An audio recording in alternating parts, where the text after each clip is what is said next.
Hello everyone. Today I'm going to talk about fiscal policy.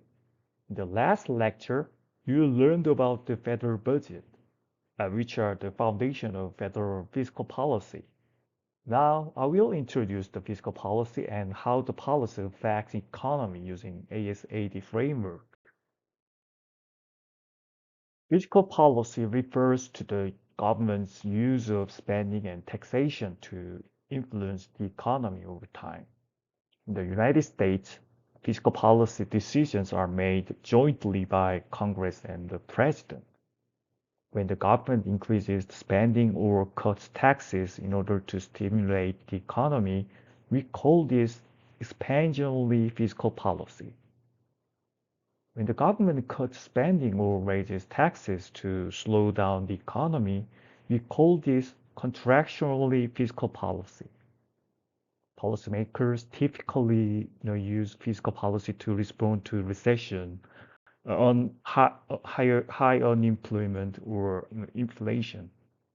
The policy goal is to stabilize economic fluctuations and move the economy closer to its potential GDP.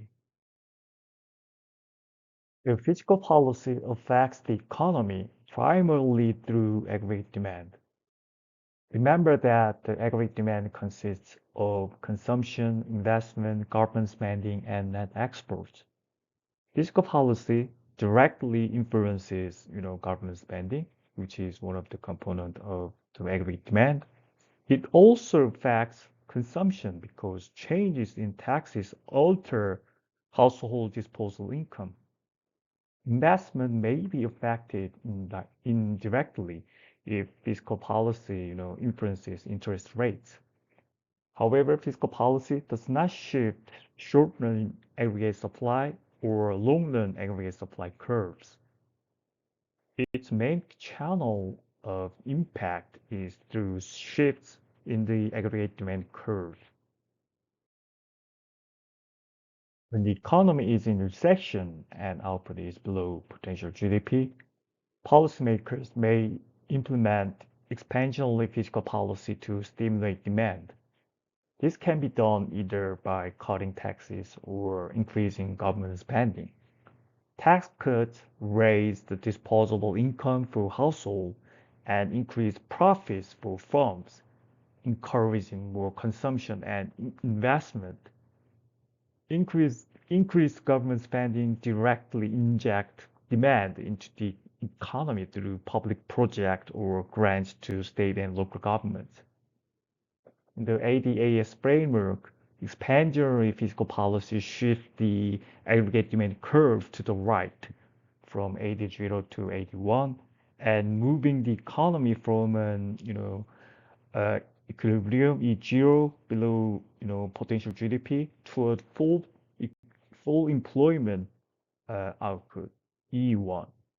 However, as output rises, the price level also increases from P0 to P1. When the economy is overheating or producing above potential GDP, inflationary pressure builds. In this situation, the government may use contractionary fiscal policy to slow down demand. This involves raising taxes or reducing government spending. Higher taxes reduce disposable income and consumption, while spending cuts reduce direct government demand. In the ADA's model, contractionary fiscal policy shifts the aggregate demand curve to the left, lowering output and easing inflationary pressure. This brings the economy back to potential GDP and stabilizes prices. There are two main types of fiscal policy. Discretionary fiscal policy occurs when the government passes new legislation that changes spending or taxes explicitly to influence economic activity. For example, a, a stimulus package passed during a recession is discretionary policy. On the other hand, automatic stabilizers operating without new legislation, they are built into the tax and spending system and automatically respond to changes in economic conditions. Together, These tools help stabilize the economy. Automatic stabilizers function as the economy's built-in shock absorbers. During a recession, household incomes fall, which automatically reduces tax payments. At the same time, more individuals qualify for unemployment insurance and other transfer payments, increasing government spending.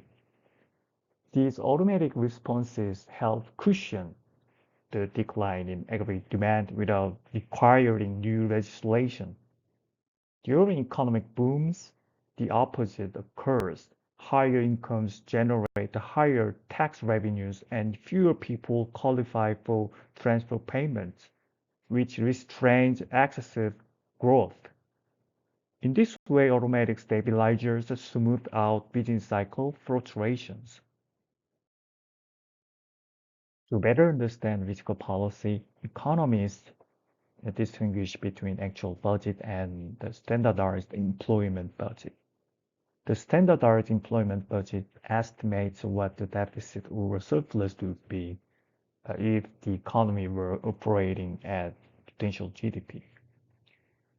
Because automatic stabilizers cause deficit to widen during recession and shrink during expansions, the actual budget may not reflect underlying policy decisions.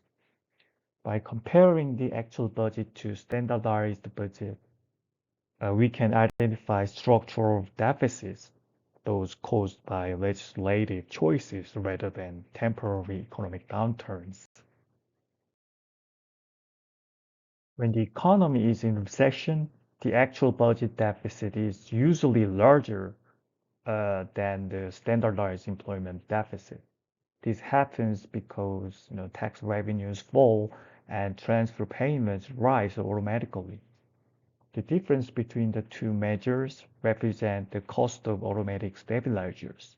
It shows how much of the deficit is due to weak economic conditions rather than deliberate policy decisions. A major challenge of fiscal policy is time lags. Recognition lag, refers to the time it takes policymakers to realize that a recession or inflation problem is occurring, since economic data are not available. Legislative lags is the time required for Congress and the President to debate and pass a fiscal policy measure. Implementation lag occurs after a bill is signed into a law, but before funds are actually distributed and projects begin. Because of these delays, expansionary policy may take effect after the economy has already begun to recover, potentially causing inflation. For this reason, many economists prefer automatic stabilizers, which respond immediately to economic conditions. Another issue with fiscal policy is crowding out. When the government borrows to finance deficits, it shifts the demand curve to the right in the financial market. As government demand for money rises, interest rates may increase. Higher interest rates discourage private investment and household borrowing. As a result, some of the expansionary effect of fiscal policy may be offset by reduced investment and private spending. In the ADAS framework, the expansionary policy that initially shifted AD to the right may partially reverse itself due to higher interest rate. Fiscal policy is also influenced by political incentives. Politicians often favor expansionary policies such as tax cuts or increased spending because these policies are popular with voters.